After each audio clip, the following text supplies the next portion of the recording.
Welcome back, guys. Let's solve this question quickly. It says x minus root x is equal to 6. How do we solve this?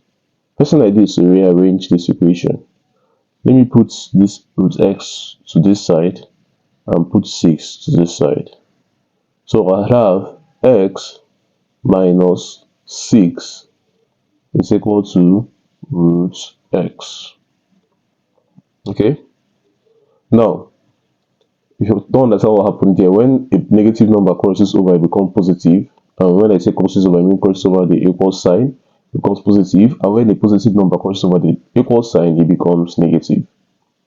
Now, first thing I do is to square both sides to eliminate the square root sign. So I'll raise this side to the power of 2, and I'll raise this side to the power of 2.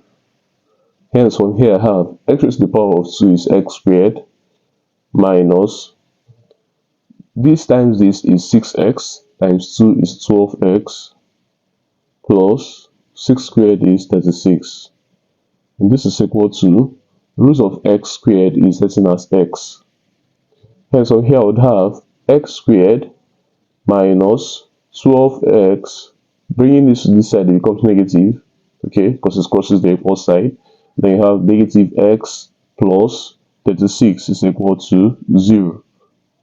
So what do I have here? I have x squared minus 13x plus 36 is equal to 0.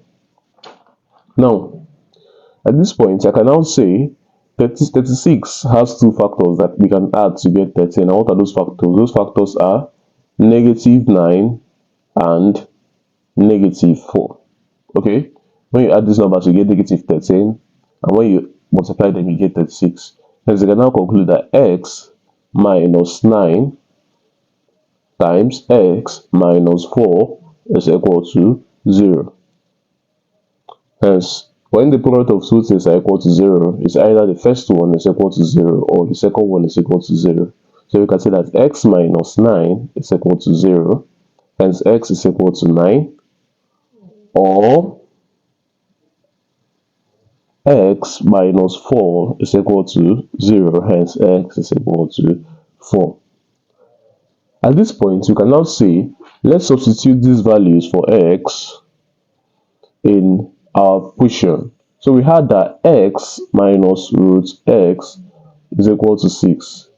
We now say when x is equal to 4, let's test for this one first.